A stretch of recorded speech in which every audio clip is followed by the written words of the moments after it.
Hello and welcome to a special interview for The Wire. It's no secret the Congress party is in crisis, but what's perplexing and inexplicable is no one seems to be doing anything about it. With me to talk about the predicament facing his party is former Minister of Information and Broadcasting and Congress Lok Sabha MP for Anandpur Sahib in Punjab, Manish Tewari. Manish Tewari, I want to explore your thoughts about how Congress's philosophy and its ideology need to adapt to the changed circumstances of today. But first, let me raise with you an issue that's been all over the front pages for the last week. It's almost exactly 9 months since Rahul Gandhi resigned as Congress president, and yet your party hasn't found a replacement, and no one knows how long the interim arrangement under Sonia Gandhi will continue. And nothing could be more damaging to the image of a political party than this. How do you explain this situation? Well, Karan, you are absolutely correct that Mr. Rahul Gandhi was elected for a 5-year term in 2017. So his term would have continued till 2022. But post the Lok Sabha debacle in 2019, he chose to take responsibility and step down. And according to me, this is one of the rare occasions when somebody has actually said that, look, stuff has happened under my watch. Rather than pass on the responsibility to somebody else, I take it on my chin and I step down. We had a hiatus for about 2 months after that. And then in the August of 2019, the Congress Working Committee unanimously decided that Mrs. Sonia Gandhi, who had ably led us for 20 years, would be the interim president. And that's where we've been currently since the August of 2019. And 7 months have passed and you haven't got any shape or direction about getting a new leader. And it's a very strange position for a party to be in. You don't have a leader and no one seems to be doing anything about it. If I were to put it differently, it seems, and I can speak for a very large body of congressmen, that people are actually quite happy and satisfied with the leadership of Mrs. Sonia Gandhi. So therefore, interim or permanent is a matter of semantics, but in terms of substance, I can speak for a very wide body of Congress people that a lady who very ably led us for over 2 decades, when she was put back at the helm of affairs, there was a palpable sense of relief and satisfaction across the Congress rank and file. So are you saying to me that you don't need an immediate full-fledged president, that you're happy for the interim arrangement under Sonia Gandhi to continue almost indefinitely? Well, as I earlier pointed out to you, that interim or permanent is a matter of semantics. The fact is that I don't think people are really unhappy, unsatisfied with the leadership of Sonia Gandhi because, and let me explain that to you, that the only real success that the Congress party's had over the past 15 years is when she twice led us into government in 2004 and 2009. So the present arrangement, which she calls interim, can actually, in your eyes, continue indefinitely. You're quite happy with it. Well, she does not call it interim. Constitutionally, it's an interim arrangement. But you're happy for it to continue? Well, in the sense, I am only reflecting the opinion of a very wide body of people. Is it your opinion as well? Well, Karan, and I said this earlier in one of my interviews, that individuals or leadership is not the sum total of everything that a political party requires. But at the moment we're talking about leadership, so let's stick to that, and I'll come to ideology later. Are you, Manish Tewari, happy for this present situation where Sonia Gandhi is an interim leader continuing indefinitely? To put it very bluntly and to answer your question straight off, I don't think it's a bad idea if Mrs. Sonia Gandhi were to continue for a while. 2 of your colleagues in the Congress party today in the Indian Express have actually said the opposite. Shashi Tharoor has said, and I'm quoting, "We do need to find ourselves a new president and we need to do so without any further delay." Abhishek Singhvi has gone one step further and actually said that there's a particular process by which it should be found, including finding new leaders in the states as well. So these are 2 people who clearly aren't happy with this interim arrangement.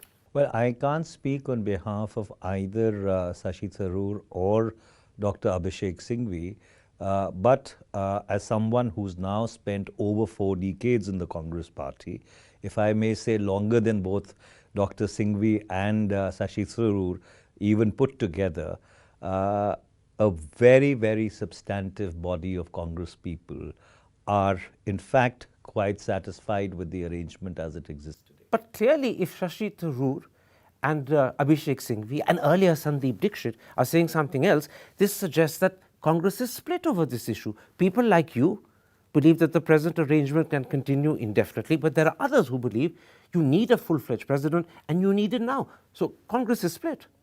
Well, Karan, how are you going to really get a full-fledged president? You are going to get a full-fledged president if tomorrow the AICC was to meet and then either ratify the interim arrangement which put Mrs. Sonia Gandhi as the Congress Or president, set in motion a process of elections. or elect a new president. But I think there are certain things which need to be done prior to that. Which are? Which is essentially going back to the basics.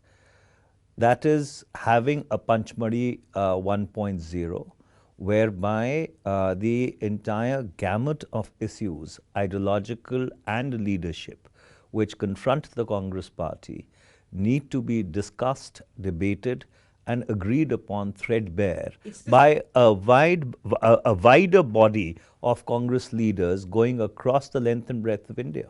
It's interesting that you're giving priority in your chronology to first sorting out the problems with the ideology and the philosophy of the Congress, and then you're saying after that's done, choose a leader. Most people say it should be the other way around because the qualities, the thinking, the character of the leader would influence what the ideology of the party becomes. You're saying it should be the other way around. Well, as you know, I am one who has always believed and continues to believe that philosophy, ideology, and direction is 3/4 or maybe even 4/5 of what a political party is.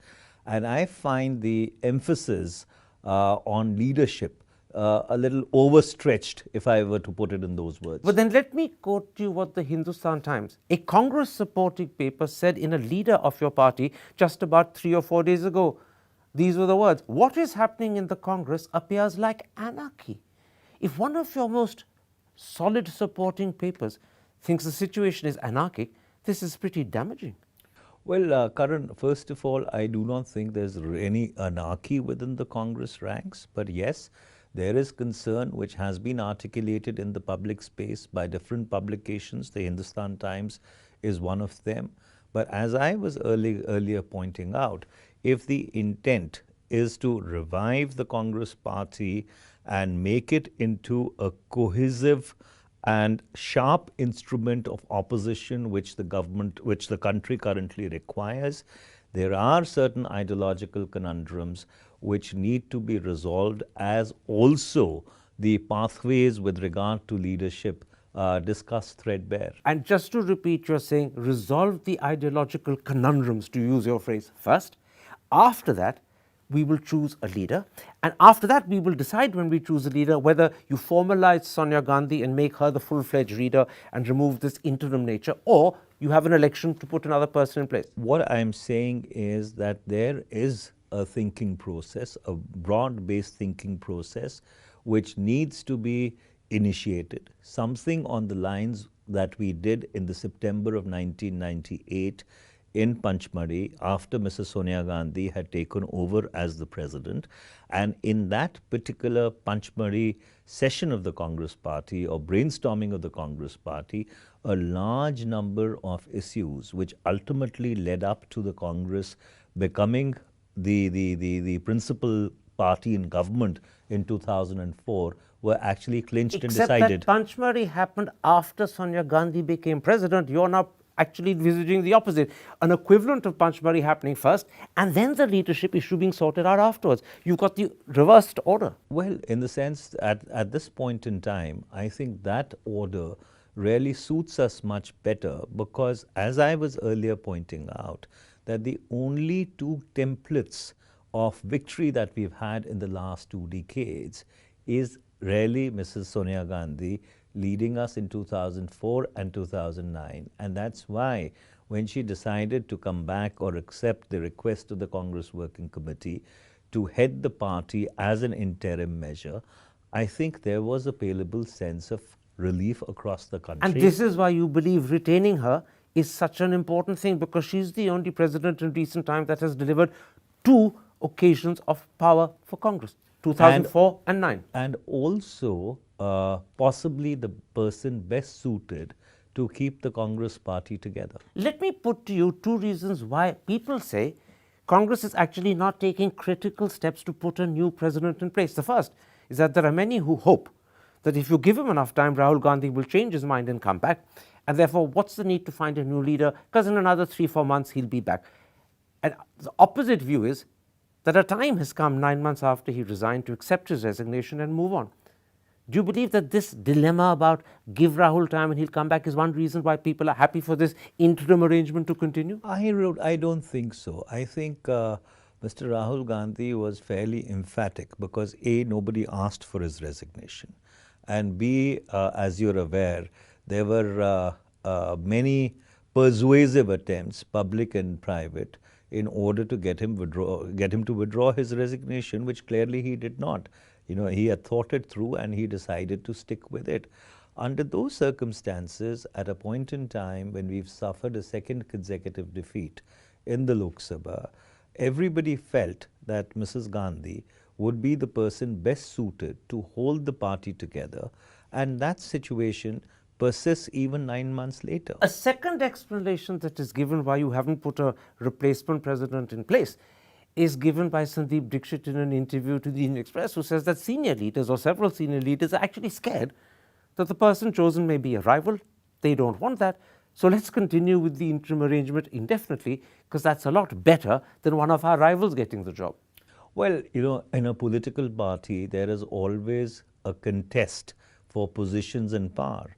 And so therefore, ultimately, let us suppose if an electoral process was to play itself out, and hypothetically speaking, Mrs. Gandhi decides that she would not want to continue, or Mr. Rahul Gandhi decides that he would not want to come back, then obviously there would be some kind of an arrangement which would be put in place.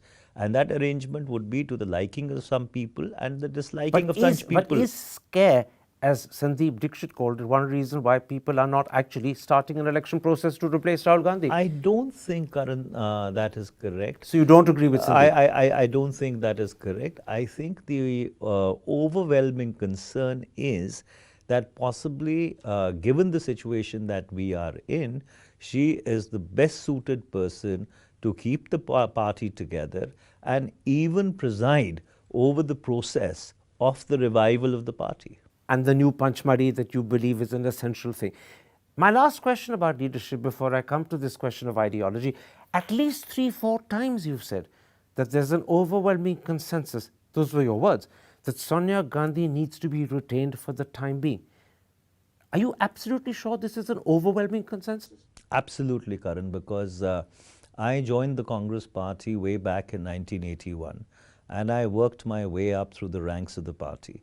There is hardly anybody at any level in the party whom I personally do not know. And they all believe the same. And in my interactions with people across the board, especially those who make up the rank and file of the party across the country, there is a view that the Congress party needs a safe pair of hands, and she's the safest pair of hands that we have at this point. This means that the voices that emerged in the press, Sandeep Dixit, Shashi Tharoor, even for that matter Abhishek Singhvi, are minority voices. They do not represent the broad swathe of Congress opinion. Well, I would not like to sort of characterize it as opposing paradigms. Use different language, but they don't represent the majority of Congress. But my sense of it, and the conversations that I've had with colleagues who had worked with me in the NSUI, who had worked with me in the Youth Congress, colleagues who have grown up in the party like me and are now in leadership positions across the country, is that the party at this point in time, and I repeat at the risk of repetition, requires a safe pair of hands, and she is perhaps the safest pair But of I'm hands. intrigued by the way you gave that answer. Colleagues who worked with you in the NSUI, colleagues who worked in the Youth Congress. What about MPs? You have just about 50. And what about senior leaders of the party? Do they also share your belief? Is there an overwhelming consensus amongst them that Sonia Gandhi must be retained for the time being, for the foreseeable future, in fact? Well, I cannot talk about colleagues in the Raj Sabha, but colleagues in the Lok Sabha that I have interacted with informally over the past so many months do hold the view which I have just articulated. And are you talking of a majority of colleagues? A majority of them. A majority of the Lok majority Sabha. of them. So that's a majority of Lok Sabha MPs. Yeah. What about leaders of the party? Let's not name them, but the leaders of the party, the CWC, the general secretaries, are they also of this opinion? Well, overwhelmingly, yes. Again, a majority. Overwhelmingly, yes, because if the case would have been to the contrary, Karan, you would have seen far more public articulation than what you've really been seeing. So therefore, what you call the silent majority in politics. Want Sonia to continue. And I'm talking about the silent majority in the Congress party actually wants Mrs. Gandhi to continue. Manish Tewari, let's take a break at that point. When I come back, I want to explore what is in some ways, as you say, a more important issue. The manner in which the philosophy and ideology of the Congress party needs to adapt to the circumstances of today. But first, a message from our sponsor Glenlivet, whilst I take a reassuring sip from this glass.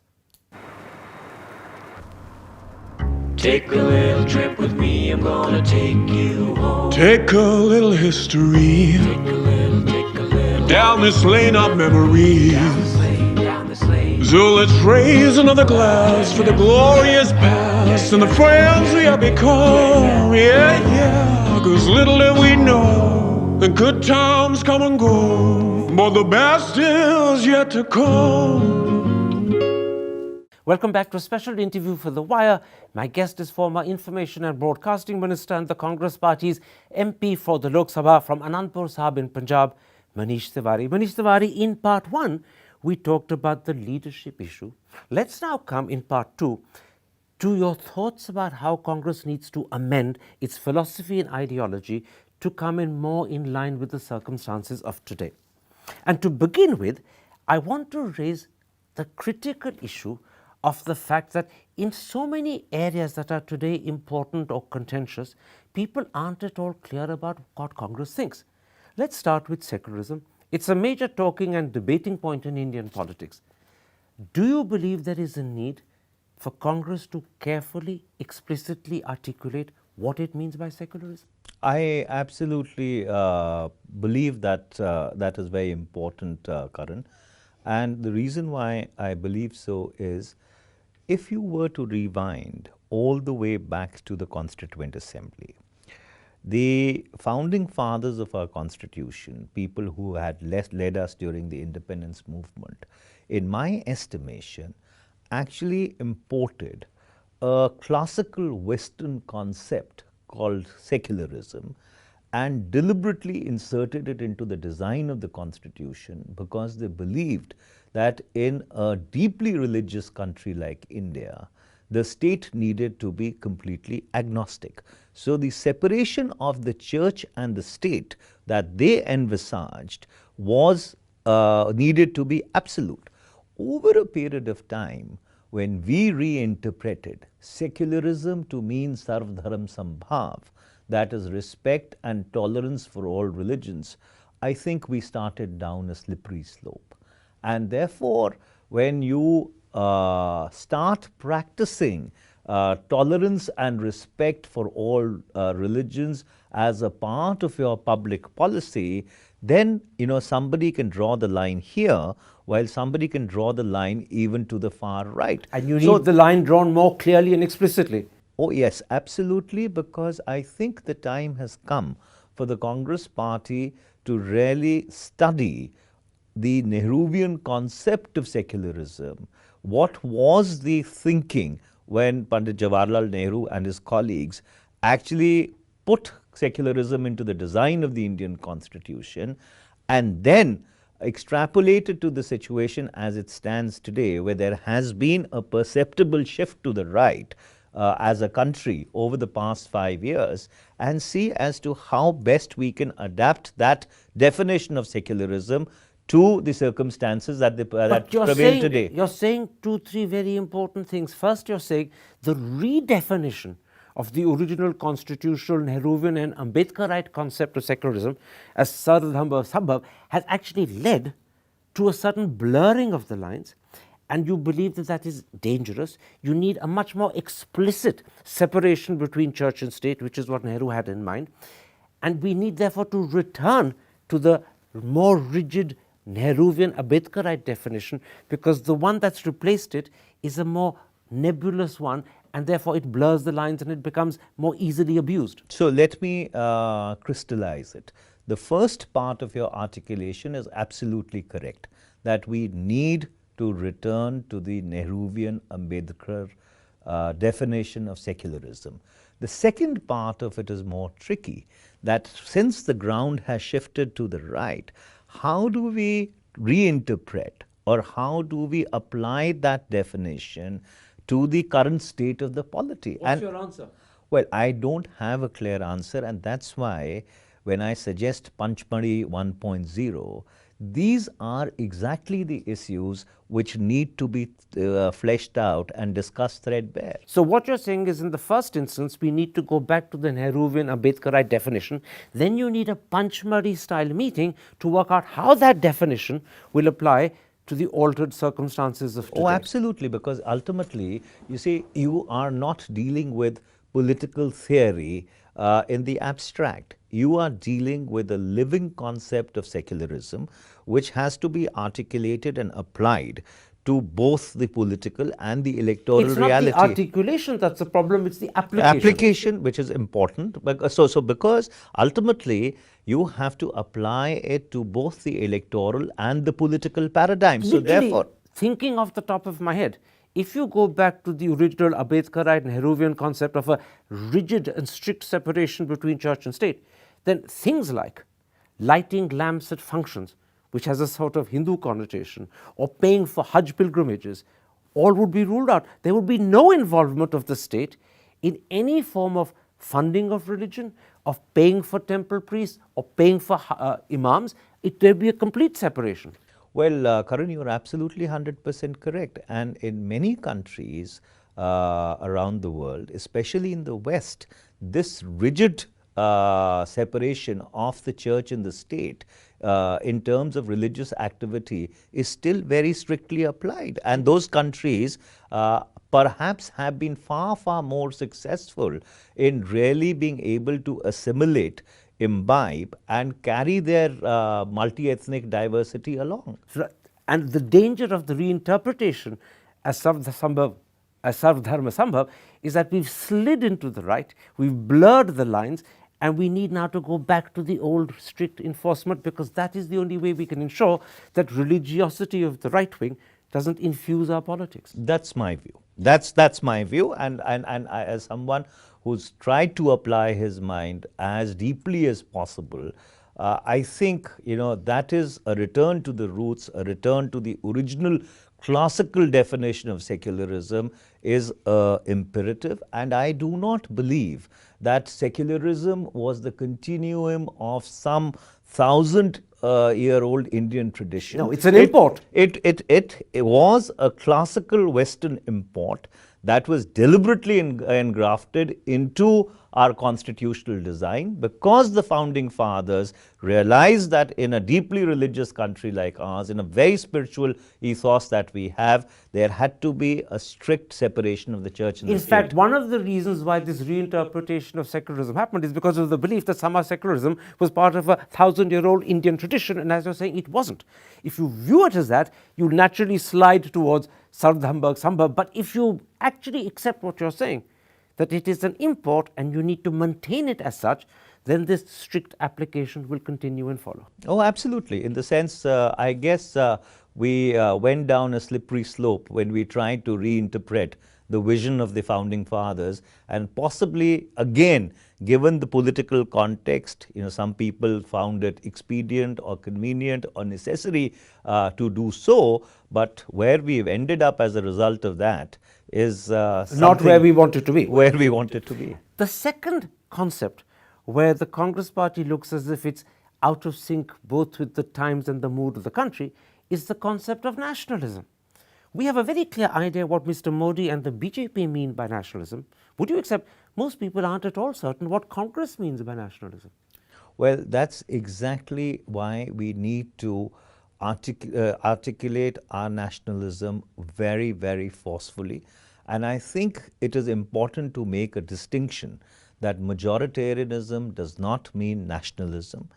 And nationalism is actually the country together, notwithstanding its multi-ethnic diversity, predicated upon the advancement of this nation. I can actually find better verbiology in order to define it, but there is a need to make this distinction very clear that our brand of nationalism is not the majoritarianism which is being espoused. And I think even the right is now becoming uncomfortable with that, because if you read Mr. Bhagwat's statement, he says, do not use the word nationalism because it evokes... Mr. Bhagwat is simply worried that it evokes memories of Hitler and Nazism, the word nationalism, but I'm not sure he's actually moved away from majoritarianism. He may still support majoritarianism, just use a different word, don't call it nationalism, because that reminds people of Hitler's Germany.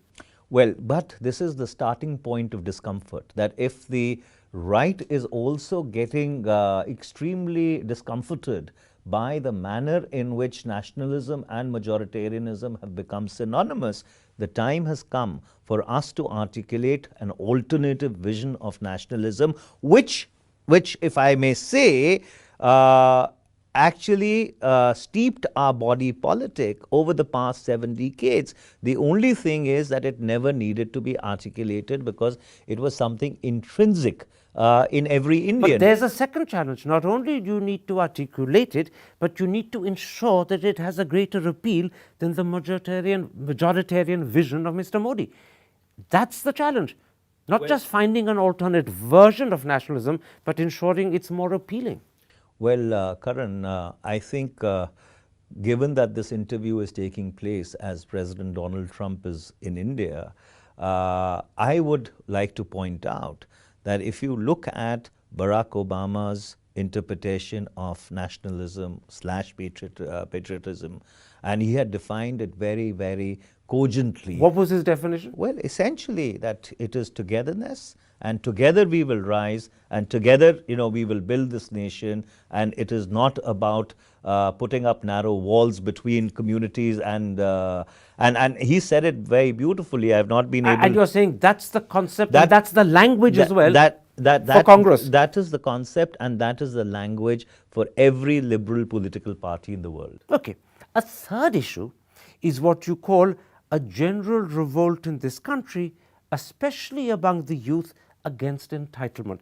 And that's not just dynasty and the Gandhis, although that may come to everyone's mind first. It's actually basically Mr. Modi's concept of Lachan's Delhi, which he sometimes reduced to the Khan Market gang. What he's talking about is institutions and people who believe they have a right of privilege because of birth, entitlement because of who they are. And the sad part is, many people believe that Congress is identified with a belief in entitlement, with privilege and birth. How do you tackle this issue? Well, Karan, you are absolutely correct. So between 2014 and 19, when I was not in Parliament, I traveled across the length and breadth of this country, especially to universities and colleges, talking to young people. And I found that there was a great amount of contempt for what, quote unquote, is called entitlement.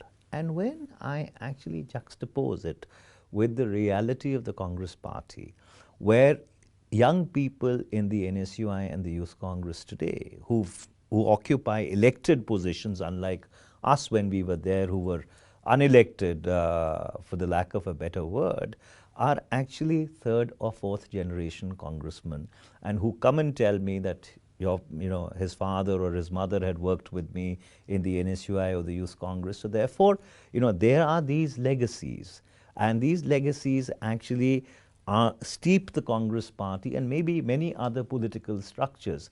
Now the question is this entitlement or is this legacy? And therefore, I think we as a political party have been unable to explain this, because when you look at the wider horizon outside the Congress, especially among the post-liberalization generation, that is 1991 onwards, there is a feeling that maybe because they had greater opportunity, that if you are able to sort of do it on your own, that counts for much more. It's interesting that you drew from your own experience, and the examples were people from the NSUI that you've met during your travels between 2014 and 19 when you were not an MP. But in fact, for people who view Congress as I do, or as people do sitting and watching television or reading the papers, it smacks of entitlement when you hear of the pilots, the Sindhyas, the Dioras, the Jitin Prasads, the Karti Chidambarams, the Sandeep Dikshits, Kamal Nath and son, Gehlot and son, and there are several examples in almost every state. And the problem is many of these people have actually been elected on their own merit. They may be sons of someone, but they haven't actually got there because they're sons or daughters. They may have got an initial advantage, but thereafter they've been elected. But the image of enlightenment, of a party that confers privilege because of birth, sticks because of them. How do you handle this? You can't get rid of them. But the problem is, as long as they're there, they convey this image. Whether it's misleading or not doesn't matter. The image is what counts. So if I was to put it jocularly, should all of them or all of us be really paying for the crimes of our parents? And the answer clearly is no. And that's why the Congress party needs to make that distinction between entitlement and legacy. For example, if Mr. Jyotiraditya Scindia is Mr. Madhav Rao Scindia's son, the fact remains that Madhav Rao, when he unfortunately died in a plane crash, it was his 9th term in Parliament. Or if Mr. Jitin Prasad is the son of Mr. Jitin Prasad, he also had a long career in politics. And the same thing can be said about Mr. Rajesh Pilot or anybody else. And this is not a problem which is only or an issue which is only confined to these three. If you look at... It spreads across the party. Because we are a 135-year-old party. Which is why the distinction between legacy and entitlement is one you have to make. In fact, that is something which we have failed to make over all these years, that this is not entitlement, this is legacy, because these are people whose parents, whose grandparents, have contributed to the building of this nation, who have contributed to the freedom of this country, and so therefore they are not merely there because they are their father's sons or grandsons, but most of them have also in their own right been elected repeatedly to Parliament or the legislatures. And it's only when you make that distinction between legacy and entitlement will you begin to start, and I'm phrasing myself carefully, begin to start convincing the country that you're not a party of entitlement. And only then will this image that Congress privileges birth recede. And only then will the young look upon you as a party that they want to join and that reflects their aspirations. So therefore, Karan, the starting point is when you start making that distinction, first of all, you'll have to convince yourself that that is the correct distinction that you're making. And once you've convinced yourself, then I think you will be able to articulate it. And having made that distinction, if the Congress party decides to draw that distinction, I think it's going to be a fairly tightrope walk, articulating it convincingly, but that is something which we have to do, because to convince yourself, I'm interrupting, you need another Panchmari, as you call it. Absolutely. These are the issues which need to be thought through extremely carefully, because as I was earlier pointing out, that in a 135-year-old party, at every level, you have people who are 4th, 5th generation in the Congress Absolutely. party. Let me then come up with a 4th area where many people believe Congress needs to rethink its position, and that is to do with your economic philosophy. You are, after all, the party that in 1991 gave India economic liberalization and changed the growth trajectory of this country phenomenally. But that's not part of your message today. In fact, today, you don't even seem to acknowledge the globalization and the liberalization that you ushered in. Your message today is a very different one. Do you need to begin to adjust your economic philosophy to reflect the fact that you were the architects of liberalization. Oh, absolutely, Karan. And I think therein lies the biggest conundrum. Because in 1991, when you oversaw the liberalization and the globalization of India's economy, it's another matter that today there's a great revolt against globalization, but we can come to that separately. You were never able to adjust your politics to that paradigm. Your politics continued to be essentially socialistic in character. And it is not just the liberalization of the economy took place. More importantly, the liberalization of the mind also took place. Because today you have 900 television channels, you have social media, which beams aspiration 24/7 into 900 million cable and satellite homes. And so therefore, when those are the kind of aspirations people have, and you give them socialistic prescriptions, there is a complete mismatch. So you have to reorient your economic message in order to identify with the aspirational India. Then let me put it like this. I accept that India is not a rich country and poverty is a real problem. But equally, India is also a young country and it's an aspirational country. So instead of couching your message in terms of Garibi Hatao, shouldn't you couch it in terms of Amiri Badhao? Well, you are essentially re-echoing what Deng Xiaoping had said in 1976. Absolutely. When he reinterpreted the communist dogma and said it is glorious to be rich. And he said it doesn't matter what the color of the mice is, of the cat is, as long as it catches mice. So therefore, you're absolutely correct that we have a strange paradox whereby in India, inequality is growing. 1% of Indians actually own 73% of India's wealth. 101 billionaires have wealth which is equivalent to the entire revenue of the government of India for the last fiscal.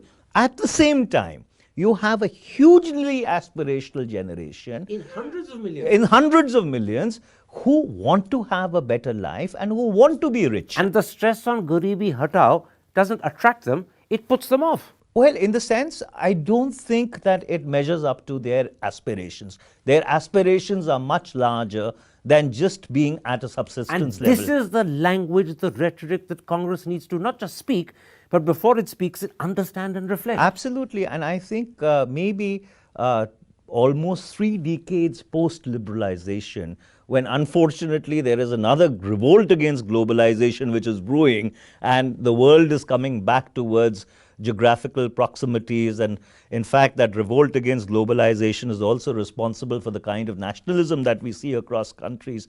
In India's context, given our aspirational population, you have to readjust But this is very interesting. What you're advocating is that Congress thinking should catch up with Congress practice, except that it's catching up 30 years after Congress liberalized the economy. You should have caught up 30 years earlier. Oh, absolutely. And in fact, I think in the initial years, there was an attempt to reorient that economic thinking, but I guess it was too much of an effort, and so therefore people decided let the liberalization and the globalization play itself out, and the politics of it will catch up later. And this is not something which is confined to the Congress alone.